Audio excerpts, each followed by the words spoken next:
السلام عليكم ورحمة الله وبركاته. السلام عليكم ورحمة الله وبركاته يا جماعة الخير. يوجرات نرجع دبي يا جماعة الخير يا جماعة الخير. ما نبي لما نبتو جرتي جول سديت كي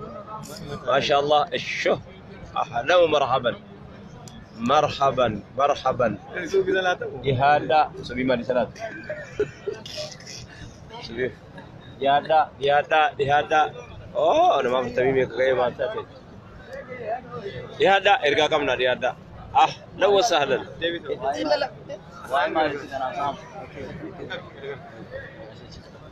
ما شاء الله ما شاء الله ما سلنا مثلا تقوي السلام عليكم uno uno uno uno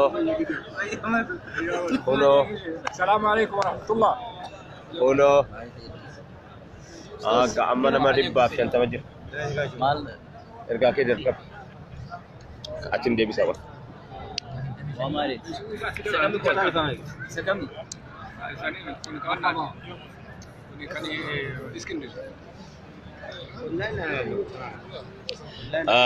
በአማርኛ እርጋ ከና አፋነ ማሪፋቲን ስሊም ደበርሲና አፋነ ማሪፋቲፍ ዋንበር ዋኒ በርባኔፍ ከምና አይኔ ሁላት ደዶፍኔ እስኒ ደበርሲኔ ካና ergichis gabaabumatti karaarrasin kaa'uudhaaf akkuma beekamu akkuma kaleessaatti hadhan waamuu wayiitu jira deebii deebisuuf miti nuti deebii nama raddii yookaan deebii deebisna osoo hin ta'in akka deebiin deebifne itti himna akka deebiin deebifne eenyu taanaan deebii deebifnaa fi maaltu dhalate maaltu argame yoo jettani wanni argame tokko illee hin jiru biyya keenya keessatti ያው እንደምታወቀው በኢትዮጵያ የሚኖሩ ሙስሊሞች ኡመታ ኢትዮጵያ ከሰጅራተኑ ጀደምኔ ዋማማ ጅራ አኩማ ከሌሳ አኩማ ጋፋ አጼ ገላውዲዮስ አኩማ ጋፋ አጼ ገላውዲዮስ ኢፍሱሲኒዮስ ኢለ እንጀደምኔ አከና ማሊፍ ጀናን ዲረ ጅርቲ ጋፋ ሰነ ዲሮ ፍራ ቀብዱ ዲሮ ፍራ ኢትፍቱ ዲሮ ፍራ ፍንጭልቱ ፍራ ዶርከቱ ጅርቲ ዋንታይፍ ጋፋ ለብነ ድንግል ሰነ ዋኒት ወጀነን በይተን ያካኩን ከኛ ባቡን ከኛ አራ gaafa sana waan gaafa sana hin jedhamne dhaloonni hadda rizirraajoች jetten የአጼ rizirraaጆች ጉያራ ከነ ከሰውን ሲንጀራ ጅርቱ በኢትዮጵያ የሚኖሩ ሙስሊሞች ብለው በየሚዲያዎቻቸው ሚዲያው በርግጥ ያው የጠላና የጠጅ ማስታወቂያ ካልሆነ በስተቀር እንዲህ አይነት ማስታወቂያ ይሰራል ብለን አንጠብቅም ረድን ለመመለስ ወካኒስ ሞዴቢ ዴቢ ፍናፊ ኦሶንተይን ካሚል ሸምሱራ ካን بسم الله الرحمن الرحيم الحمد لله والصلاة والسلام على رسول الله وعلى آله وصحبه ومن والاه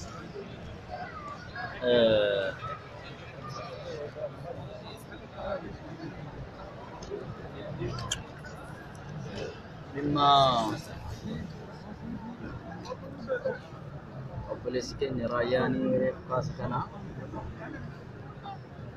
ويا كليساتي وانتكم كان تأي وكميديان باقيني مكان الرتي وانتكم كبرسافرني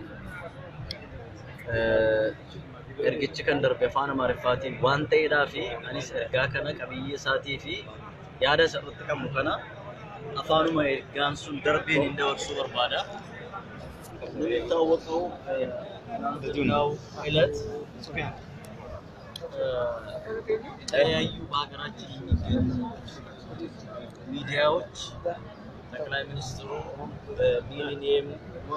በታላቁ የአንድነት ፍጣርና ምስጋና ፕሮግራም ላይ በዚሁ ባለበት ሰዓት አሁን በውስጥ ለውጥ አምጥቶ ማህበረሰቡን ማድመጥ በጀመረው የኢህአዴግ ስርዓት ውስጥ በሙስሊሙ ጠይቃቸው የነበረ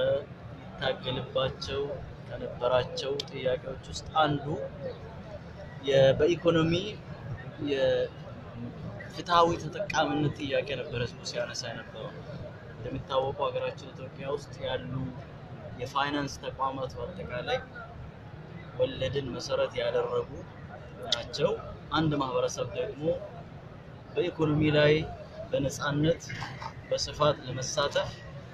ፋይናንስ ተቋም እጅግ በጣም ወሳኝና መሰረታዊ ጉዳይ ነው። በሀገራችን ውስጥ ያለው ፋይናንስ ስርዓት ደግሞ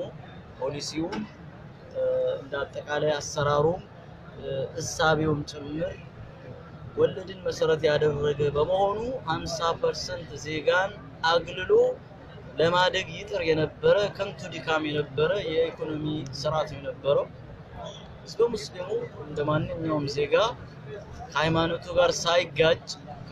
ጋር ሳይጋጭ በሀገሪቷ ላይ በኢኮኖሚ እድገት በልማት ለመሳተፍ አካታች የሆነን የኢኮኖሚ ፖሊሲ ተቀርጾ የፋይናንስ ተቋም ከሃይማኖቱ ጋር ባልተጋጨ መልኩ እንዲቀረጽለትና እንዲቀጣጨለት ሲጠይቅ ነበር። እንደምታወሰው ዘምዘም ባንክ ጀምሮት ብዙ መሰረቶችን ሄዶ አዋጆች ተሻሽሎ ተለውጦ መመሪያዎች ወጥቶላቸው ነፍሳቸውን አይማርና ሟቹ ጠቅላይ ሚኒስትር በሁለት መስመር ደብዳቤ ሀገረ ገዢውን አግዶት እስከዛሬም ድረስ የቱ ጋር እንደቆመ እንኳን በግልጽ ሳይታወቅ ቀርቶ ዛሬ ላይ ግን ይሄንን ግማሽ ህዝብን ትቶ ሀገርን ማሳደግ ከንቱ ልፋት ነው። ይሄንን 50% ህዝብን ሳይዙ ሀገርን መለወጥ ሀገርን ማሳደግ ሀገሪቷን በኢኮኖሚ ማበልጸግ የማይታሰብ ነው የሚል እውነትን መሰረት ያደረገ አስተሳሰብን ይዞ የመጣው የጠቅላይ ሚኒስትራችን የክቡር ዶክተር አብይ አህመድ መንግስት በሳቸው አንደበት በሺዎች ለሚቆጠሩ በቦታው ላይ ተገኙ ከ10,000 በላይ የሆኑ ሙስሊሞች በተገኙበት በሚሊኒየም አዳራሽ ውስጥ ሌላው ደግሞ በሚሊዮኖች የሚቆጠሩ የኢትዮጵያ ህዝብ ሙስሊም ክርስቲያኑ ደግሞ ላይቭ ቀጥታ ስርጭት ሲከታተል በነበረው ፕሮግራም ላይ ይህ የህዝብ ሙስሊሙ የዘመናት ጥያቄ በቅርብ ጊዜ እውን እንደሚሆን መግለጻቸው የሚታወስ ነው። ይህ ጉዳይ አእምሮ ያለው ሰው ኢትዮጵያን አሳድጋታለሁ ብሎ የሚያስብ ሰው ሊገዳደረው ሊቃወመው ወይም ደግሞ በአሉታዊ ምልከታ ሊመለከተው የማይችል ጉዳይ መሆኑ ሀቅ ነው። ነገር ግን አንዳንዶች የትናንትናውን ያጼ ስርዓት ጨቋኙን ስርዓት ከፋፋዩን ስርዓትና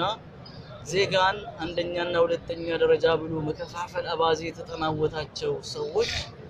ይህንን የጠቅላይ ሚኒስትሩን ለህዝበ ሙስሊሙ የገቡትን ቃልና ያበሰሩትን እጅግ አስደናቂና አስደሳች የሆነ ነገርን አጣሞ በውስጡ መርዝ ባዘለ አገላለጽ ሲገልጹ አይተናል። አገላለጹ ምንድነው? በኢትዮጵያ የሚገኙ ሙስሊሞች ያባባል በጥንተ ሰዎች ዘመን ሲባል የነበረ በተለይ አፄ ኃይለ ሥላሴ በምኒልክ ዘመን በተለያዩ ሚዲያዎች ላይ አመት በዓል በሚደርስበት ሰዓት በኢትዮጵያውያን የሚገኙ ሙስሊሞች በዓል አከበሩ፣ ኢትዮጵያውያንም በኢትዮጵያ የሚገኙ ሙስሊሞች እንዲያደርጉ የሚለው ነገር ሲደመጥ የነበረና በኋላ ላይ ግን ኢቭን በኢህአዴግ የመጀመሪያ 1987 ያው የኢትዮጵያ ሙስሊም በተለያየ ጊዜ መገረፍ መታሰር መሰቃየት ልማዱ ነውና በዚህ ከኢትዮጵያ ሙስሊሞች ተቋማዊ ለውጥ ጋር በተያያዘ ያኔም የታሰሩ ሰዎች ክሳቸው እንደሚለው የመጀመሪያ ቨርዥን የመጀመሪያ የክሱ አቀራረብ በኢትዮጵያ የሚገኙ ሙስሊሞች ብሎ ይላል። ምናልባት ያኔ ክሱ ይቀር በሚል ብቻ አንድ አመት ፍርድ ቤት ተመላልሰዋል። ታሪክ ያው ያስታውሰዋል። ያንን ዛሬ ይሄንን በዚህ መልኩ ለመግለጽ የሚታትሩ ሰዎች አሉ። ለዚህ በስም ለመጥቀስ እንደነ ፕሬስ ኢትዮጵያ ፕሬስ ድርጅት እንዲሁም ድሬቲዩብ ሌላ ደግሞ ፍሪ ኤዲት የሚል አንድም አለ። ሌላኛው የድሬቲዩብ እስክንድር ነጋ ጋዜጣ ኢትዮጲስም ይሄን ነገር በዚህ መልኩ ለመግለጽ ሞክረዋል። በዚህ አጋጣሚ ደግሞ በትክክለኛው ኢትዮጵያውያን ሙስሊሞች ብሎ የገለጹ ኤቢሲ ፋና ብሮድካስቲንግ ፔጆቻቸው ላይ ትክክለኛው ገልጾታል። እነሱ ስናመሰግን እነዚህ አንድ ክፍለ ዘመን ወደ ኋላ የቀሩ ህዝቦችን መቼም ወደዚህኛው ክፍለ ዘመን ጎትተን ማምጣት በጣም ስለሚያስቸግር ይሄንን እዛው ክፍለ ዘመን ላይ የመኖር ነፃነትን ትተንላቸው እኛ ከሌላ ሀገር ወዳድ እቺ ሀገር የተገነባችው በክርስቲያን ብቻ አይደለችም በሙስሊም ብቻ አይደለችም ኢትዮጵያ እንደ ሀገር እንድትቆም ሙስሊም ክርስቲያን የሰሜኑ የደቡቡ የምስራቁ የምዕራቡ ኦሮሞ አማራ ትግሬ ከምባታ ወላይታ ሶማሌ አፋር አርጎባ እያንዳንዱ ብሔረሰብ እንደየስፋቱ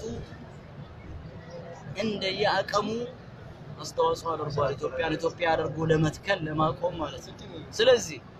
እቺ ነገር ኢትዮጵያ ብለን ልንጠራት ከወገብ በላይ ኢትዮጵያን አድርገን ከወገብ በታች ሌላ ልናደርግ አንችልም እጇን ቆርጠን በሌላኛው እጇ ኢትዮጵያ ልንላት አንችልም ያለች ኢትዮጵያ የሙስሊም የክርስቲያን የብሔረሰቦች የሁሉም ዜጎቿ የጋራ ሀገር ስለሆነች ሆነ አካልን መጥቶ አድርጎ ለማቅረብ መሞከር ኬት እንደመጣ ምናልባት እዚህች በጣም ተልካሻና ሲሊ ቀላል የሆነ አይነት ስህተት ካለ ይታረም ክርስቲና ከሶሪያ አድርጎ ተነስቶ በግብጽ አድርጎ ኢትዮጵያ በአራተኛው ክፍለ ዘመን እንደገባ ሁሉ እስልምና ከዚህ ከመካከለኛው ምስራቅ ከመካ አሁን በካልንባት ምድር የትም ነገር ከመሄዱ በፊት በስድስተኛው ክፍለ ዘመን ኢትዮጵያ ገብቷል እነዚያ እስልምናን ይዘው ወደ ኢትዮጵያ የሄዱ የነብዩ አለይሂ ሰላቱ ሰላም ባልደረቦች ግን በሰባተኛው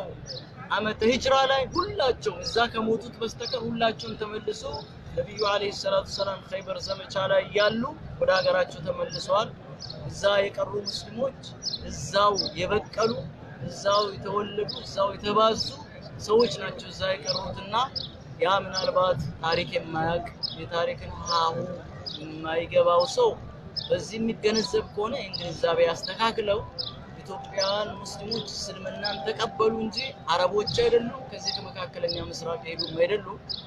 እነዚህ ሰዎችን ምናልባት ሰጣ ገባ ውስጥ መግባት የማያስፈልግም ልትናፍቋት ኢትዮጵያ ያጼ ልብነ ድንግል ያጼ ግላዲዮስ ያጼ ሶስኒዮስና ያጼ ምኒልክ ያጼ ቴዎድሮስ ያጼ ዮሐንስ ከሆነ ሂዱ እዛ ክፍለ ዘመን አንከለከላችሁ እዛ ክፍለ ዘመን መሄድ ትችላላችሁ እኛ ዛሬ ያለነው በአንደኛው ክፍለ ዘመን ውስጥ ስላለን ከእንዲህ አይነት ጠባብ አስተሳሰብ ከእንዲህ አይነት ኋላ ቀር አግላይ አስተሳሰብ ለዚህ ብዙ ቦታ የምንሰጥ አይደለንም ብዙ ወይም አብዛኛው ኢትዮጵያ ሙስሊም ክርስቲያን እቺ የጋራ ሀገራችን ለጋራ ጥቅማችን በጋራ ጉዳያችን ለጋራ ሀገራችን በጋራ እንቆማለን የሚል ጽኑ እምነት ስላላቸው እነዚህ በጣም የወረደና የዘቀጠ አስተሳሰብ ይዞ የሆነ ክፍለ ዘመን አካላቸው የሆነ ክፍለ ዘመን ውስጥ አእምሯቸው ግን በሆነ ክፍለ ዘመን ውስጥ የሆኑ ሰዎች ያው ምንም ማድረግ አይቻልም ቅድም እንዳልኩት እዛው ክፍለ ዘመን ውስጥ ይኖሩ እዛ ክፍለ ዘመን ውስጥ የሆነ ነፃነትን አነፍጋቸው ምናለው ኢንሻአላህ ሆድ ያባውን ብቅል ያወጣዋልና ምናልባት ሰፍሮ ከሆነ ያንን የተናገረው ምናልባት ስባንን ምን እንደምል ስለምንጠብቅ ከአዛም በኋላ ሱብሂ ያዛልል ነው ከአዛም በኋላ ጠብቁን አጥራቁን እናንተም ያው ምስራቅ አፍሪካና ምስራቅ አፍሪካ እንደው በተለያዩ እንዲህ የሱብሂ ሰላት የደረሰባችሁ ሰዎች ሰግዳ